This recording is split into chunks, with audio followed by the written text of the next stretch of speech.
Have you ever sat in that heavy silence at a family dinner? Here on Bonds and Stories, we retell those moments honest every day, sometimes controversial. Every story is a mirror. Subscribe, join the conversation, and maybe find a little healing. I live in a cedar house that faces a cold, bright lake in northern Minnesota. Morning light comes in low here, thin as paper, and you can hear loons call before the coffee finishes dripping. For 40 years, I organized other people's stories as a high school librarian. Now the shelves in my living room hold my own, a wedding photo with a crooked boutonniere, a jar of screws my husband saved, for no reason other than habit, a stack of church cookbooks with notes in the margins. 5 winters since he passed, the house has learned my steps and the timbre of radio weather reports. It knows I hum when I dust the window frames. It knows I check the deadbolt twice. On a windy Friday, my son Mark pulled into the driveway with a rental trailer rattling behind his SUV. Snow still rimmed the shady side of the lawn, even though it was April. He stood at the bottom of the porch and looked up at me with the same straightforward face he wore in Little League. The last 2 months had carved shadowed commas beneath his eyes. The construction project he managed got axed when the county cut funds and his paycheck stopped as quickly as a breaker thrown. "Hey, Ma," he said, and his hug felt like a bridge that had needed repairing. Behind him came Tessa, his wife in a camel coat far too thin for the wind. She had the kind of posture that never slumps and heels that sound like punctuation on wood.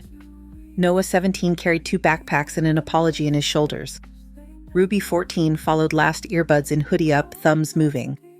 A cardboard city filled the trailer, plastic bins, garment bags, a standing mixer, a gold-rimmed mirror cushioned with bath towels. The dogs from the neighbor's yard, 2 old black labs with gray eyebrows, pressed noses through the fence and whined. I waved to them the way I always do.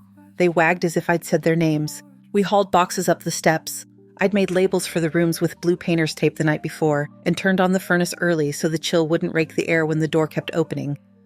Tessa set a duffel at the hallway and looked past me down the corridor, taking stock. She was always tallying space-time effort potential. It's a useful skill in retail. It's a hard habit in a family, in a PA. I put fresh sheets in the back bedroom, I told Mark. It faces the lake. The smaller room off the garden is open too. "Thanks, Ma," he said, relief loosening his voice. "We won't be long, just until something breaks loose." Tessa smoothed the sleeve of her coat. "It'll be easier if the master is ours for now," she said, tone even, like she was suggesting a sensible route on a map. "Mark needs rest. The kids need quiet. The closet space, well, the master." The room with the quilt my sister pieced from my husband's flannel shirts. The one with a loose blue thread I never cut because it reminds me of his habit of leaving one button undone. I could hear the furnace click, the soft tick of heat expanding copper. I could hear my own breath. "There's a lockbox in that closet," I said. "Old tax files. Leave those be." I reached for the switch and turned on the lamp anyway, as if light could soften the shape of a memory. "I'll take the garden room." "We'll be out of your hair," Mark said. He said it like a promise he meant. "Hair is overrated," I said, and he smiled. By 5 o'clock, the trailer was empty and the hallway looked like a thrift store during a half-off sale. I moved around the kitchen with the muscle memory of 1,000 casseroles. I browned stew meat in a Dutch oven, stirred onion until it went glassy, scraped the fond with broth, added potatoes as if laying out stones for a path. From the pantry, I pulled the wedding china plates I only use when I need to remind myself that ordinary days deserve ceremony. I set them on the oak table with cloth napkins that still hold the shape of a triangle if you fold them right. The wind tangled the flag on the porch rail. Somewhere in town, a train pulled through the crossing, the horn stretching long and then shorter like a careful sentence. I opened the window above the sink to let out steam. The air smelled like thawing earth and bay leaves. At 8, I called them to dinner. Noah was first, as he usually is, asking if he could carry the salad and setting out water glasses without being told. Mark came in behind him, sleeves pushed up, jaw freshly shaved in a way that told me he wanted to feel like a man with purpose. Ruby slid into a chair without looking up, phone bright in her palm. Tessa arrived last with lipstick set perfect and her hair smoothed into something the wind hadn't been allowed to win. "Smells good," Mark said, his voice unspooled a little more relief. We served. The room filled with the easy sounds I believe in metal on china. Chair legs, crossing hardwood, the short laugh Noah gives when he's hungry and grateful. I ladled out bowls and felt the familiar tug of wanting to place everything, just so the spoon on their right, the napkin, fully unfolded the breadbasket within reach. The dogs outside huffed at the scent of thyme. The kitchen clock ticked as if to keep us honest. I was sliding my own bowl toward me when Tessa set down her fork with a small, deliberate click that cut the air. She looked at the walls, then the table, then me as if marking coordinates. "This needs to be clear," she said. "I'm the one who's going to run this house now, for everyone's sake." Her gaze landed on my bowl. Take your plate and eat on the porch with the dogs. The labs, as if cued, barked once at the fence. Noah's fork clattered and then went still. Ruby's phone dimmed in her hand. Mark's face went the color of paper. For a beat, the kitchen had no sound at all, just the thin whistle of the furnace vent and the lake wind tapping the glass. I could feel the old instinct rise, a lifetime of smoothing, of apologizing to make other people comfortable. With it came another feeling that didn't ask permission, the settled weight of my own name in my mouth, the one my mother gave me because she wanted me to have a sturdy word to hold. I stood, not fast, not slow, chair legs sighing. "Noah," I said, "pass the bread to your father." He did, hands a little shaky. I picked up my napkin, set it down, and walked to the corner of the counter where the cordless phone waits beside a jar of pencils and the church fundraising flyer for the rummage sale. I pressed a number I know the way I know the squeak in the third stair. It rang once. Evening, came the voice on the other end. "Ava," I said, calm, as if ordering stamps at the post office protocol daybreak. "Understood." I hung up. The phone felt ordinary again in my hand. Pencils don't rattle when your grip is steady. I returned to the table and took my chair. The stew had cooled a shade. I lifted a spoon anyway. Tessa watched me, her expression unchanged except for a small pulse at her jaw. "Who was that?" she asked. "A neighbor," I said, and tasted for salt. Noah looked at me with something like air returning to a room. Mark cleared his throat, the sound of a man finding an edge to hold. Ruby, for the first time, raised her eyes and waited. I set my spoon down long enough to fold the napkin again, corners meeting neatly the way my mother taught me. Outside, the dogs quieted, snuffling into their paws. The lake knocked once against the stones like a hand at a door. Inside, the four of us sat at a table where everything had just been said and nothing else needed explanation. "Eat," I told them, and my voice didn't tremble. "It's warm." I reached for the bread and broke it cleanly in half. By morning, the wind had gone quiet, as if the lake had pulled a blanket over its own restless thoughts. I was at the kitchen table at 6 with coffee and a pencil, circling items in the church rummage flyer and writing my grocery list in a neat hand. The stew pot from last night soaked in the sink. The dogs next door snored against the fence, the kind of old dog sleep that sounds like a bellows easing in and out. At 9:45, a dusting of road salt popped beneath tires in the driveway. I saw a compact blue sedan through the window and stood smoothing the front of my sweater without meaning to. The doorbell rang. Mark came into the hallway in a t-shirt and jeans, hair still damp from a quick shower. "You expecting someone, Ma?" "Yes," I said. I opened the door to Ava Chen Woolcoat briefcase, her dark hair braided tight, and Pastor Jim, who carried that ministerial mix of soft voice and square shoulders. Behind them, a man in a navy blazer adjusted a leather portfolio and smiled with the impersonal politeness of someone who swears by stamped seals. The air that entered with them smelled like cold and car heater. "Grace," Ava said, crisp but warm. "Good morning." "Come in," I told them. "Boot tray's right there." Mark's eyes darted from faces to briefcase to my face again. "What's this?" "Friends," I said. "Ava, Pastor, this is my son." He nodded, out of habit, manners landing before comprehension. Noah came from the back with a dish towel over his shoulder, ready if anyone asked him to do anything. Ruby lingered at the threshold of the hallway, phone half hidden in her sleeve. I set a fresh pot of coffee on and put mugs on the counter. Tessa appeared at the top of the stairs in a black sweater, hair smooth, lipstick measured. She looked at the visitors the way a manager scans a surprise audit alert, neutral, calculating the lanes she might need to close. "Let's sit," Ava said, and we moved to the dining room. The oak table had a runner I'd ironed on Sunday. Sun poured through the east windows and made bright prisms on the wall where the crystal hung. The man in the blazer opened his portfolio and took out a notary stamp, a journal, a pen that clicked with authority. Pastor Jim folded his hands. Ava placed a single thin folder in the center of the table and rested her fingertips on it like a pianist feeling for middle C. She spoke plainly, the way she does when she knows the room needs air. "I represent the First Light Trust," she said, meeting eyes Mark's first, then Tessa's. "It's a community trust established 5 years ago. The deed to this property," she tapped the folder, "was transferred to the trust the year it formed. Mrs. Grace Alvarez holds a lifelong residency here, codified in the trust documents. All decisions regarding occupancy alterations, subletting, or sale are governed by the trust's bylaws and board." Tessa leaned back, fingers pressed flat to the table as if checking for dust. "I don't understand what you're implying." "I'm not implying," Ava said. "I'm informing." The notary slid a clear sleeve across the wood. Inside, a certified copy of the warranty deed. The county recorder's stamp threw a faint shadow where the paper raised. Another document followed, bylaws of First Light Trust signatures at the bottom, mine, Ava C. Chen, James Keeler, Pastor Jim's proper name, and Harold L. King. A small satisfaction I hadn't anticipated moved through me, not triumph, not spite, more like the feeling of a boat rope cleated down secure, tidy holding. Mark stared at the stamp as if the ink might run backward and change its mind. Mom, why didn't you tell me? We can talk, I said, keeping my voice level. Right now, Ava needs to finish. Ava nodded. Given last night's disharmony, the board authorized me to present occupancy options immediately. Option A, sign a standard lease with First Light Trust at fair market value for the upper floor rooms you occupy, inclusive of utilities at a set baseline, month-to-month renewable on board approval. Option B, vacate within 30 days with the trust providing a written reference stating the exit was voluntary. The notary is here to memorialize whichever option is chosen and to witness delivery of the relevant documents. Absurd, Tessa said, barely moving her mouth. It's her house. The legal owner is the trust, Ava. Ava said, not unkind. Mrs. Alvarez is the resident life tenant. Those are different roles. Pastor Jim's voice crossed the table like a warm cloth. We want peace in this home, he said. Clear lines help. Noah's chair creaked. Ruby's thumbs paused thumbs that always move. Mark rubbed his jaw and found stubble he'd missed. I didn't know. We never... He looked at me the way a boy looks when the math problem was longer than he realized. Ma. I folded my hands. Mark, after your father died, the house felt heavy. I talked to people who'd been pushed around when they were tired and alone. We built a structure to keep that from happening here. That's all this is. Tessa's gaze went to the china cabinet, to the list pinned to the corkboard, to the quilt folded on the chair. She exhaled a slow, measured release. And if we don't sign, if we leave in 30 days, what then? You pack your things with dignity. We wish you well and you go, Ava said. No penalties, no drama. Drama, Tessa said, and something in her tone nicked the air. You walk into my mother-in-law's home with a notary and call me drama. Ava's face didn't change. I said we would avoid it. The room tightened. Somewhere in the wall, a pipe ticked as the furnace took a breath. I watched the steam rise from the coffee on its own schedule as steam will. I spoke.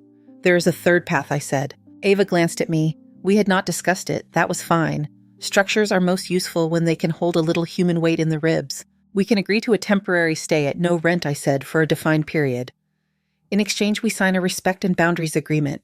Kitchen use. Quiet hours. Financial transparency. Household tasks split in writing. No insults. No decisions made without the person who lives here full-time at the table. You treat this like a home with a backbone, not a hotel with room service. Mark blinked at me. Noah leaned forward. Ruby's phone screen went dark. The notary looked up, surprised to be in a living room where a word like respect required a pen. Ava slid a second folder from her briefcase. She works fast when she needs to, and she anticipates. It's one of the reasons I picked her. I drafted a flexible addendum last year for a different family, she said, tone neutral. We can adapt it. Tessa's mouth made a small, elegant O. You mean you want me to sign a behavior contract? I want us all to sign it, I said. I'll sign first. She was silent long enough for the refrigerator to hum and stop. Her eyes were clear and hard at once, like lake ice when the sun hits it. No, she said softly. No, thank you. Mark's head jerked toward her. Tess, I won't be policed in a house where I'm trying to stabilize my family, she said. Each word balanced like a stack of clean plates. I'll take Ruby and go stay with my sister. You? She flicked her eyes to Mark.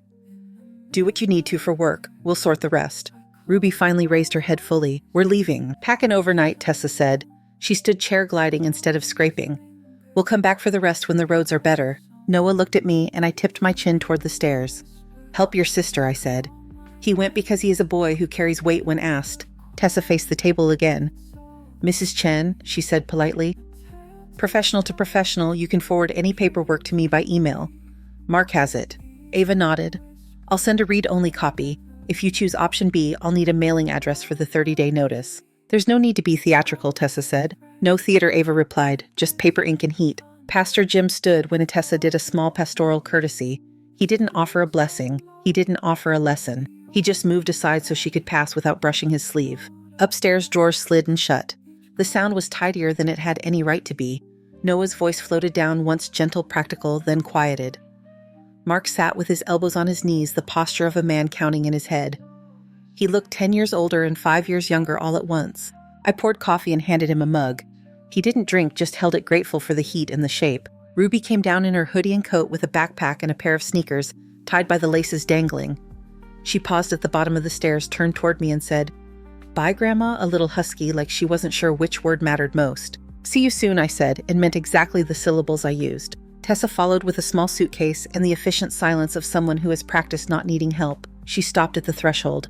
Grace, she said. My name came out smooth as glass. Thank you for dinner last night. You're welcome, I said. She touched the doorframe with 2 fingers, a gesture that might have been habit or superstition, and stepped out into the cold brightness. The SUV doors thunked. The engine turned, then settled.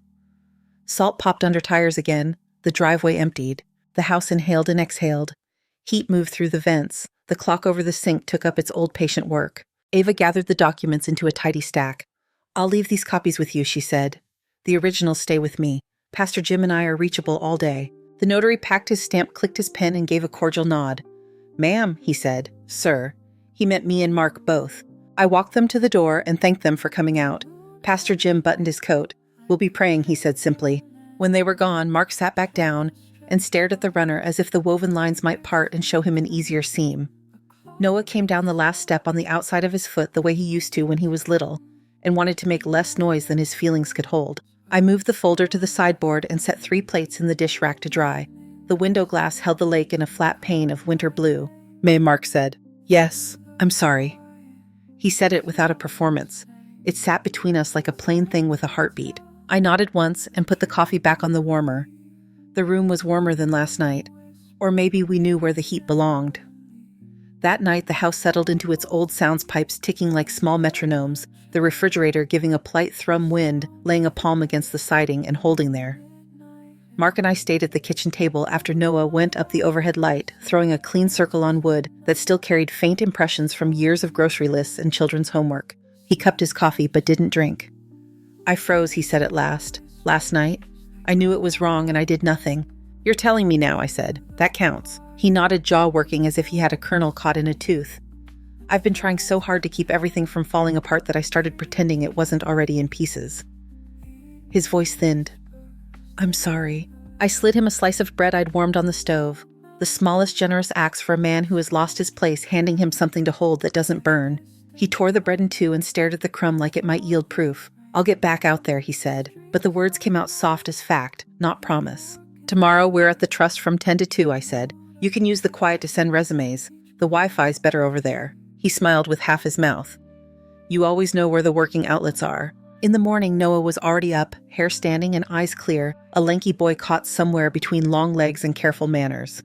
He rinsed travel mugs without being asked. "I'll carry boxes," he said.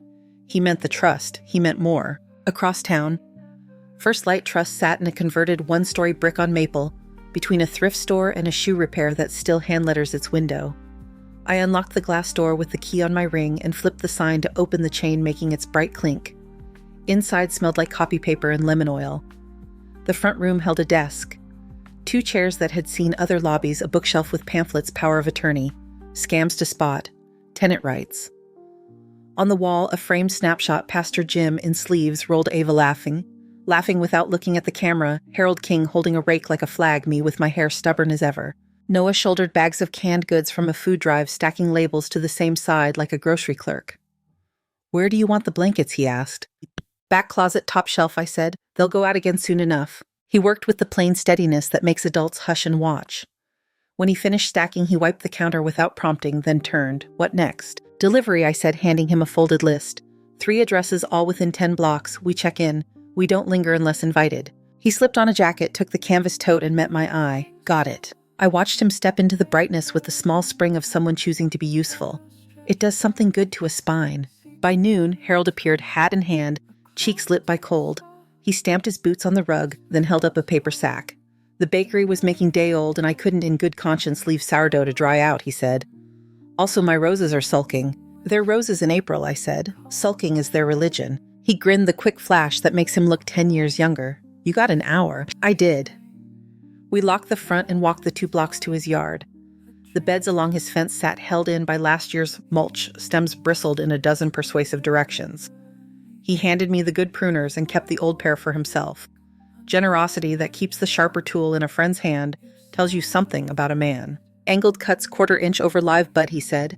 "Outward so the new growth doesn't cross and choke itself." We bent to the work.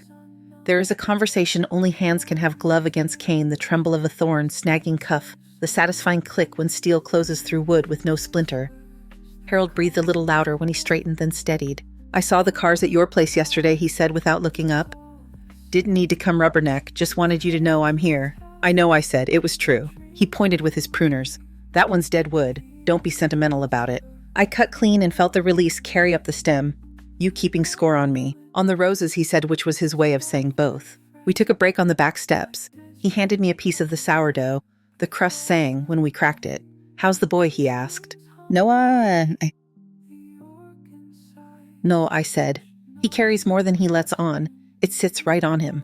Makes a good man if it doesn't crush him, Harold said, tone even. If he learns where to set it down. When we got back to the trust, Noah had returned from deliveries with cheeks bright and a story about a man who tried to give him a set of coasters shaped like Minnesota. He waved off the coasters and took an extra handshake instead. We ate slices of sourdough at the front desk, butter softening faster than we could spread it. The mail came late, tucked under the door by a carrier who whistled "Take me out to the ball game" down the block. Among utility bills and a flyer for chair yoga was an envelope in Tessa's hand. Not cursive, neat, slanted print, the kind school still teaches because it behaves. I put the envelope in my purse and didn't open it until we were home and the kettle boiled. Mark had taken the minivan to a walk-in hiring fair at the county garage, and Noah was upstairs with a book he pretended wasn't homework. The kitchen felt the way a room feels after a storm 2 towns over. Clear air, small debris you don't mind sweeping. I slid a butter knife under the flap and eased out a single page. Grace, I'm not asking you for anything with this note. I want you to know I made an appointment with a counselor my sister likes. I didn't go looking for apologies today because I'm not good at pretending. I'm writing this because honesty is the only thing I can carry that doesn't make noise when I set it down. I said something cruel at your table. I can list reasons, but they won't make it less cruel. I'm embarrassed. I'm angry at myself. I'm also scared of what I've been turning into without noticing. That isn't your problem. I'm taking it to a person who gets paid to hear it. Noah is a good kid. So is Ruby, even if you can't see it through the phone. Mark is better than I have been treating him. I know you fed us. Thank you. Tessa. I read it twice. Not a performance, not soft. The paper held the forward lean of someone trying to keep from tipping. I put it back in the envelope and set it beside the flour canister where the afternoon light landed. Noah came down for water. Is that from Mom? He asked, glancing but not reaching. It is, I said. Do you want to read it? He hesitated, and I watched him consider whether there was anything in it that could change the part of him that had been hurt. Not right now, he said. I think I already know what it says. You do, I said, because he did, and because knowing and hearing aren't always the same. He drank, set the glass in the rack, and cleared his throat. Mr. Reynolds on Birch tried to tip me with state-shaped coasters, he said. I told him he could give them to someone who's new to town. He laughed like I'd given him permission to be generous. Maybe you did, I said. He smiled and went back up the stairs with his long, careful feet. Evening drew itself over the lake early. The flag on the porch found a lazy flap. Mark came home with a stack of forms and that used-up look men carry when they've shaken 6 hands and learned all those hands are attached to waiting lists. He put the papers on the counter and pressed his palms flat on either side of them. Any luck, I asked. Some, he said. He didn't explain. He didn't have to. Soup or sandwiches, I asked. Sandwiches, he said, relief in choosing something small. We ate at the table with mustard in a jar and pickles the neighbor cans. Noah told a story about a woman who tapes notes to her walker so she won't forget punchlines. Mark laughed, a sound I hadn't heard from his chest in months. The house lifted its shoulders and put them down. Later, I stood at the sink and watched the window barber the last light off the water. The envelope sat where I'd left it. I slid it into a drawer with rubber bands and spare keys. Not buried, not displayed, held. The phone on the counter stayed quiet. I wiped a square of the table where a water glass had sweated a circle into the wood, and the ring came up with 2 swipes of a towel. The grain glowed. The vents breathed warm. The rose canes outside the garden room made tidy V's in the dusk, each angled cut, pointing outward, ready to grow where it wouldn't scrape its neighbor. The morning started ordinary, a thin skin of ice on the birdbath sunlight pressing through cloud like a thumb through linen. I laced my boots and stepped onto the porch with seed for the chickadees. From 2 doors down, Harold's rake made its familiar scrape-scrape on concrete. He kept his walk clear whether it needed clearing or not. Order steadied him. I was halfway down the front steps when the sound changed, rake clattering, then silence, then a heavy thud that didn't belong in a tidy yard. My body moved before the thought finished. I crossed the lawn fast as the ground would let me and rounded his hedge. Harold lay sideways on the grass, hat tipped off, his right hand open as if he'd put something down and couldn't find it again. The left side of his mouth tried to make a word and failed. His eyes were awake and angry at the betrayal of his own body. "Harold," I said, dropping to my knees. "Can you hear me?" He blinked once direct. I pulled my phone and hit 911. The dispatcher's questions came crisp, and my answers did too. Age, breathing, face droop, arm weakness when he was last normal. "We're sending an ambulance," she said. "Keep him still, keep him warm. Watch the time." I slid my coat under his head, tucked his hand into mine, and said the weather out loud, the way you talk to a baby. Nothing complicated. "Just proof the world continued. Clouds will break by noon. Winds turn south. Your roses are going to like it." Sirens rose thin and then thick, that distinctive Minnesota wail that folds the entire distance between hope and response into a single sound. Noah came running from our porch in sneakers without socks, hair wild. He dropped to the ground on Harold's other side. "Pulse is strong," he said. "Touch steady at the wrist. His right grip's gone. Left's okay. They teach them well at the high school's first aid unit. I blessed every one of those gym teachers." "Grab the spare key from the hook by his back door," I said. "Wallet and list of meds are in the kitchen drawer by the stove." He sprinted, returned with the key, then the wallet and a folded index card, clipped with a paperclip, names of pills, doses, the neat penmanship of a man who respects information. The paramedics took the corner like a practice sentence braked and were with us before the siren fully died. 2 of them, one with a beard like a baseball coach, one with a braid, worked with brisk hands and kind voices. They checked pupils' blood pressure sugar, likely a TIA or small stroke, the bearded one said, already taping an IV. "He's lucky you called as fast as you did."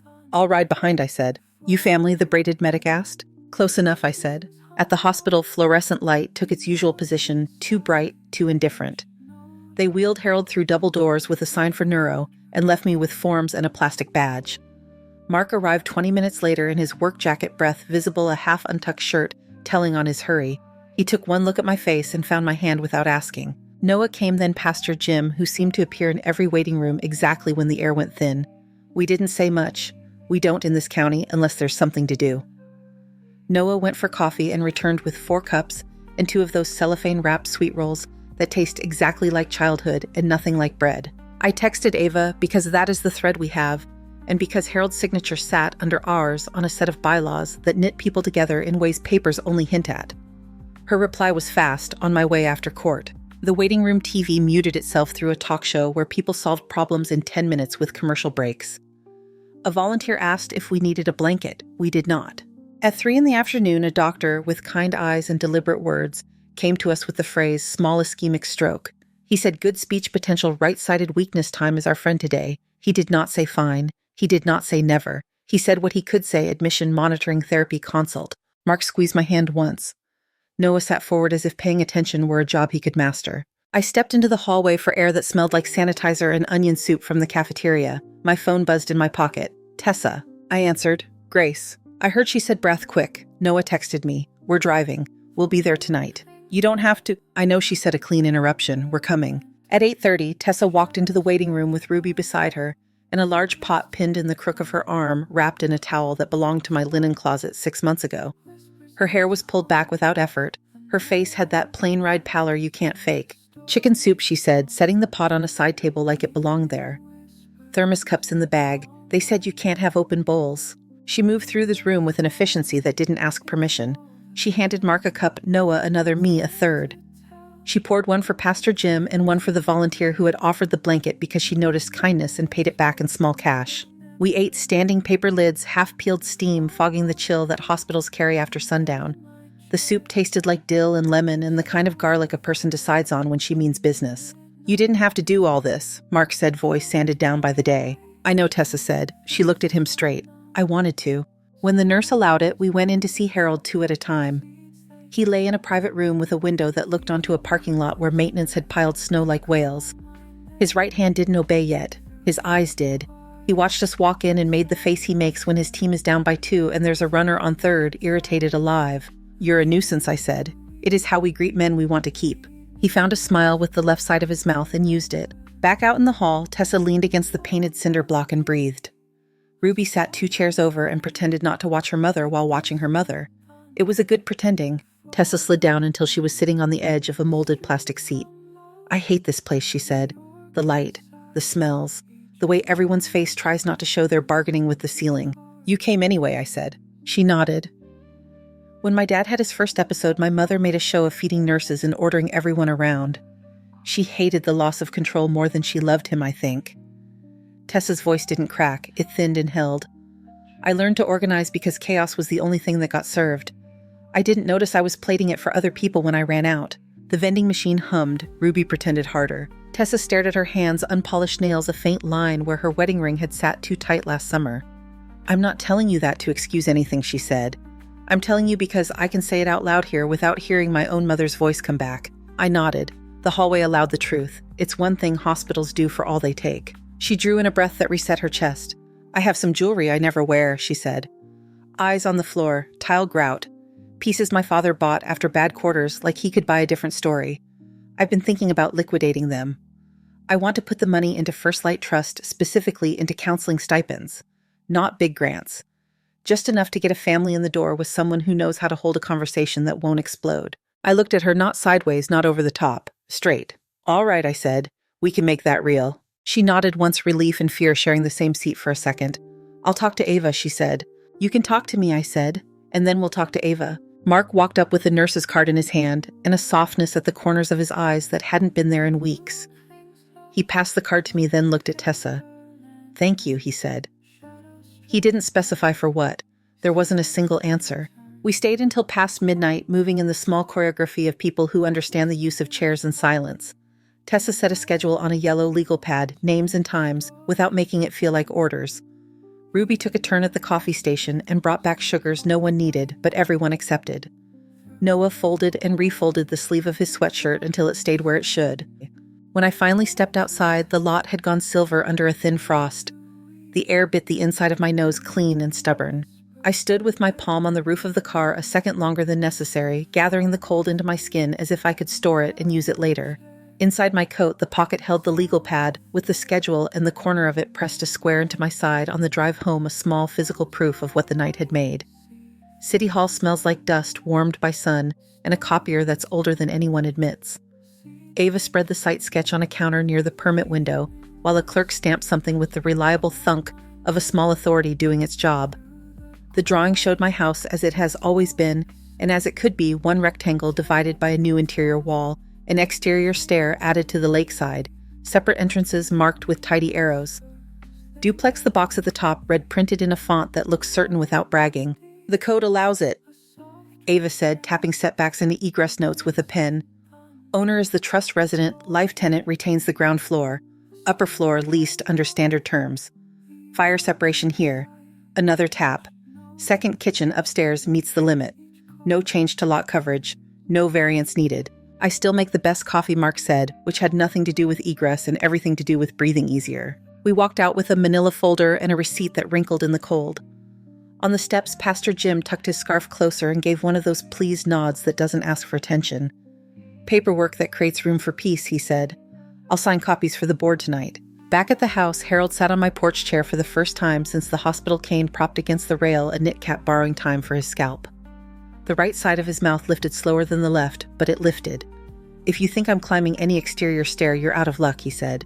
"No one's inviting you up there," I said, and set a blanket over his knees.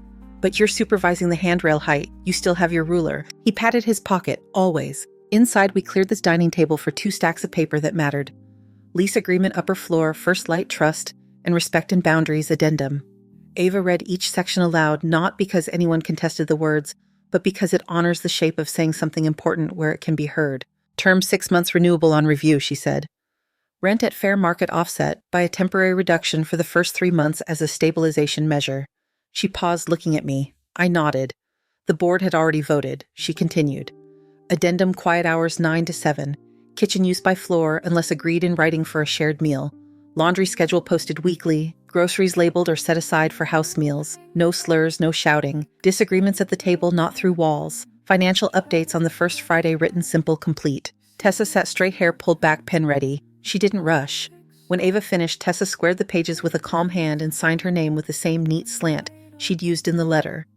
Ruby watched from the doorway, then came to stand beside her mother and sign the copy that asked for acknowledgement from anyone over 13. Her handwriting had more personality than she wanted it to. I hid my smile by smoothing the table runner. Mark signed, last his pen writing itself slower than his mouth could have. He looked up at me before the final stroke, and I nodded once. His shoulders lowered in a way that let warmth back into his chest. Ava turned the documents toward me. I signed as director and resident life tenant, the title that looks bureaucratic on paper and fits like a good coat in February. Notary stamped another small sun pressed into the margin. Pastor Jim added his board signature, careful with lines, even after a lifetime of signatures and casseroles. We set the pens down together. The house did not sigh, but it felt like it might. That afternoon, men came with tape measures and soft-soled boots. They took photos of Joyce, counted outlets, nodded at my clean basement, and spoke to Ava about timelines and inspections and sentences that kept their verbs grounded. I made coffee strong enough to take milk without argument and brought out a plate of store-bought cookies. No one refused. Noah trailed the electricians with appetite for wiring diagrams, asking good questions and pocketing answers as if they were tools. The exterior stair went up over a week of mornings that started in their own dark. Screws bit into pine, a carpenter's pencil marked Plumma Level's bubble held true. The new upstairs door opened to the small landing at the back gable, a view over the neighbor's maples and the flag that keeps its own schedule in every kind of wind. Inside, the second-floor hallway learned the rhythm of feet that belonged to the people who slept there. The interior door at the base of the old stairs closed with a new latch not locked, just certain. We set the kitchen for 2 households without making war. My cast-iron pans stayed where they've always lived. Tessa bought a pair for upstairs and seasoned them with oil and patience. She labeled flour and sugar jars with tape in tidy letters. Downstairs, I kept the good salt by the stove and a ceramic crock for wooden spoons, because wood feels better in the hand than anything that plugs in. On a Wednesday, Ava brought over a small frame print for the entry between our doors, 2 keys crossed over the words, "This house agrees," in a font that makes sense. Underneath, she pinned a typed copy of the addendum and a pen on a string for notes that needed signing if we adjusted anything. Small law made visible in the place where a person reaches for a coat. We learned our roots. Upstairs, Ruby left at 7:20 with a textbook in the crook of her arm and remembered to glance down the stairwell to throw a bye that sounded less automatic each time. Downstairs, Noah stepped through at 7:25 and lifted a hand toward the upper landing, where his sister's shoe sometimes appeared, the shoe that had learned to move without stomping. Mark came home at 5:40 with dust on his boots that had the pleasant honesty of work. He carried out the trash when it was full without an announcement. Tessa worked a swing shift 3 days a week and 2 days remote. She took calls upstairs with the door shut, then came down to borrow a casserole dish and bring it back clean without reminding me she had. Twice there were notes on the shared board in 2 hands, BBQ at 6, we'll bring slaw. The first evening, warm enough to eat outside the yard, held more people than I had chairs for. Neighbors brought folding seats and a pie shaped like summer. Harold took the chair nearest the grill and called out suggestions that were truly instructions. Mark followed them without pride getting in the way. Pastor Jim bowed his head only long enough to say, Grace then stood aside so plates could be filled. Someone turned on the radio and found a Twins game with a signal that wandered and returned as if the play-by-play were wading through the lake to reach us. Ava arrived with a file folder she did not open and a carton of cut fruit that went empty faster than anything else. Tessa set out her slaw with a jar of toasted seeds beside it and made no speech. Ruby took photos and didn't post them anywhere that I could see. Noah hovered near the grill until Mark flicked his chin at the tongs. Noah took them and didn't drop a single bratwurst. Harold, I said, because I had been waiting. What's the verdict? He lifted a fork with great ceremony, tasted, closed his eyes like a judge trying not to be bribed, and nodded. Acceptable, he said, which from Harold is a flag planted on the moon. Laughter did what it does, unlocked something that had been caught. As light thinned and turned the lake into a path of metal, we shifted to the long table under the maple, the one that still bears a thin notch from a Thanksgiving years ago, when a carving knife went exactly where it wanted. Noah stood to say a thing about volunteer days and a porch repair project for a widow on Birch. He didn't ask for anything, he named what was already happening. Pastor Jim raised a glass of lemonade. Ava did too, and then she said in that even voice that always keeps the floor from splintering, to houses that learn new shapes and keep old hearts.